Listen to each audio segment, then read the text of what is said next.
versus nature conflict. So while I was trying to prepare this presentation, I was thinking about something thought-provoking, something that I hope will provoke us to really consider our relationship with nature. So, man versus nature. What is man versus nature? In this context, I would like to interpret it as the relationship that man has with his immediate environment, which is the natural world.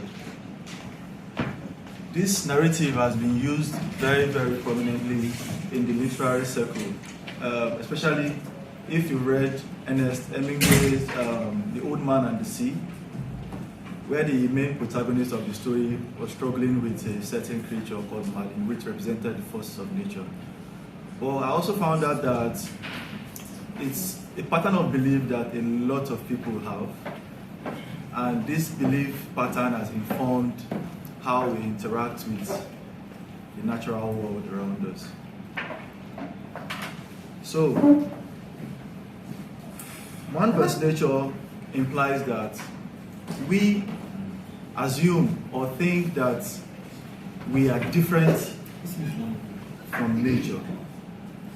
And that is why we are constantly at odds with nature, instead of syncing ourselves, our activities, and our lifestyle with the provisions of nature.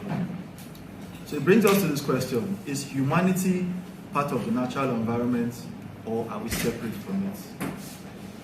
Do we really think we are a different entity, that we are not so dependent on our natural world? That is not a rhetorical question. Well, I thought it was a presentation. Yes.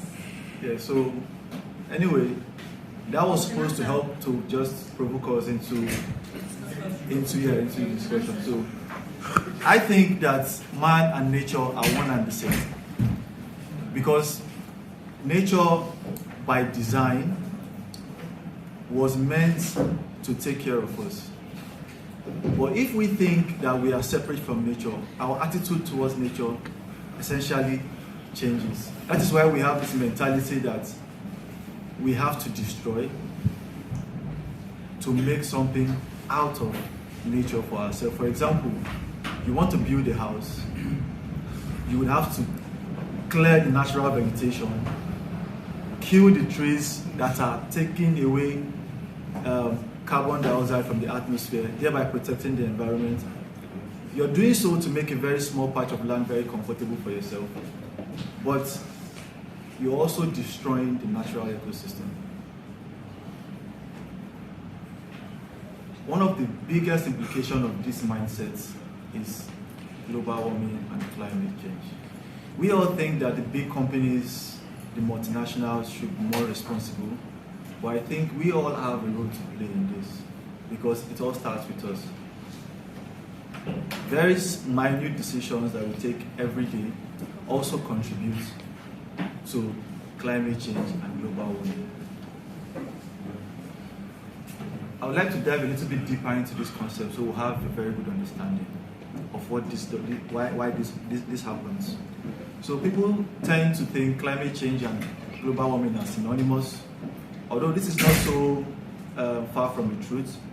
But I feel global warming is responsible for climate change. Why climate change is the changes in our weather systems, the unpredictable precipitation levels, the global sea level rise, and all of that.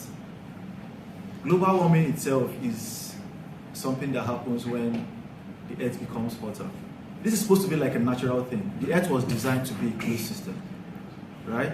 If it wasn't for the greenhouse effect, which is responsible for global warming, the earth would have been too cold for human life to exist. So it sort of forms like a blanket around the earth to protect the earth from direct sunlight, and also to prevent too much heat from leaving the earth so that living things can actually exist. But this natural process has been altered by our activities. How? there's something that is called the ozone layer, like a protective layer. It forms a blanket over the head, like I described earlier. And in this layer, we have gases that help make this happen. Chiefly among these gases are methane, carbon dioxide, and nitrous oxide. These gases, in the right amount, will do us a lot of good. Yeah?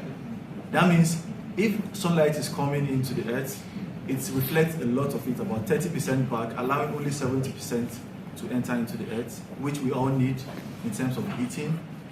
The plants need it, the humans also need it. And also, this heat is also radiated back to space. These gases trap this heat to make sure that we don't lose all of this heat. But human activities over the years have resulted in increase in these greenhouse gases levels. That means they are trapping more heat than we need. A typical scenario will be like parking your car outside in hot sun, and you come back to it. How do you feel when you immediately open the door? Very hot, right? That is what we are preparing ourselves for if we don't change our lifestyles.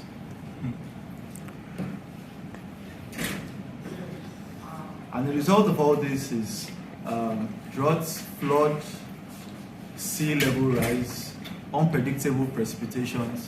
Even though we are having more rainfalls, we have some areas that are lacking rainfalls as well, because this trend has completely destabilized the imbalance of nature. How can we help? In the beginning, I said we used to think big companies and multinationals have the most responsibility. But I think that all of us on our individual level can do something. And one of the things we can do include using energy-saving bulbs like we have here. They consume less energy.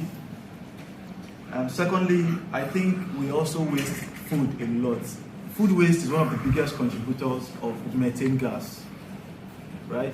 So if you're eating, take the right portion. If you're cooking, cook the right portion. And if it's too much, please find someone to share it with. Thirdly, I think we should drive less. I know it's very, very fancy to just want to get money and buy your own car. It's a very nice thing to do, but for the sake of our future and for the future generations to come, use structure more. Bicycles, you can walk. It's very, very good for your health as well. Yeah. And also, we should also consider recycling. I know it's not something that is very popular around here, but we should really, really consider it. It does a lot of good for the world. And lastly, something I also noticed here, since we came to MEST, a lot of us, even those who bath with water, I don't like the bath with water. It takes a lot of energy to heat water.